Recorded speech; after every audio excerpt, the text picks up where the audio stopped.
माझ्या यूट्यूब फॅमिलीमधील सर्व सदस्यांना आषाढी एकादशीच्या हार्दिक शुभेच्छा. आज आषाढी एकादशी, त्यामुळं आज फराळाचं बनवायचं होतं. आज स्वयंपाकाला सुट्टी होती. स्वयंपाकाला म्हणजेच दररोज आपण जे काही चपाती, भाजी, पोळी वगैरे बनवतो, या सगळ्या गोष्टी आज आपल्या स्वयंपाकामध्ये नव्हत्या.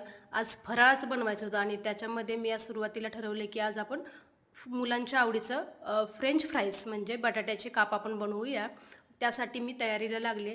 कसं असतं, आपल्या मुलांना जे काही आवडते ते करून खाऊ घालण्यामध्ये आपल्याला वेगळाच आनंद असतो. म्हणून म्हटलं की अगोदर त्यांचं आवडीचं बनवूया, म्हणजे त्यांना सकाळ सकाळी भूक लागलेली असते आणि मुलं काहीतरी वेगळं खातात आणि मग त्यांचा उपवास मोडला जातो. त्यामुळे म्हटलं की हे बनवून ठेवलं की येता जाता हे खातील. आणि मध्यंतरी मी दररोज माझे मिनी ब्लॉग असायचे, म्हणजे की मी दररोज स्वयंपाकाला काय बनवते हे मी टाकायचे. परंतु ह्या आठवडाभरात मला ते काही टाकणं झालं नाही. त्याला कारणही असंच होतं. आमच्या या भागामध्ये आषाढी वारीची जी काही पालखी असते, ज्ञानेश्वर महाराजांची माऊलींची पालखी इकडे येते आणि त्याच्याच तयारीमध्ये होते.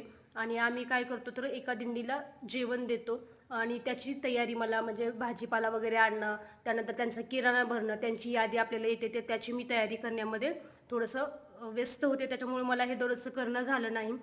परंतु म्हटलं की आपण आता हे डेली टाकूया आणि आज एकादशी असल्यामुळं आपण घरामध्ये काय वेगळं बनवतो ते ते आपण शेअर करूया, म्हणून मी आज हे टाकावं असं म्हटलं आणि मी व्हिडिओ शूट करायला घेतला. आज सगळं फराळाचं असल्यामुळे बटाट्याचा आपला जास्त वापर होतो आणि फ्रेंच फ्राईज तळूया म्हणून कढईवरती ठेवली आणि तेल टाकलं आणि म्हटलं की बाकीची कामं आपण तेल गरम होईपर्यंत करून घेऊया. त्याचबरोबर घर पूर्ण स्वच्छ केलं होतं. म्हणजे वरचा मजला, खालचं गोडाऊन आणि हा माझा मधला मजला आहे, जिथे की आमचं किचन आणि हॉल आहे. या ठिकाणी सगळं स्वच्छ करून घेतलं होतं. विठ्ठलाचीही पूजा करून झाली होती. फराळाचं जे काही आहे ते ठेवलं होतं, म्हणजेच शेंगदाण्याचा लाडू, त्यानंतर मोसंबी होती, फळ ते ठेवलं होतं. देवपूजाही करून झाली होती. खूप छान आणि प्रसन्न असं घरात वाटत होतं. घड्याळामध्ये 10 वाजले होते, तरीही माझी स्वयंपाकाची फक्त पूर्वतयारी झाली होती. अशा प्रकारे आजचा दिवस होता माझा.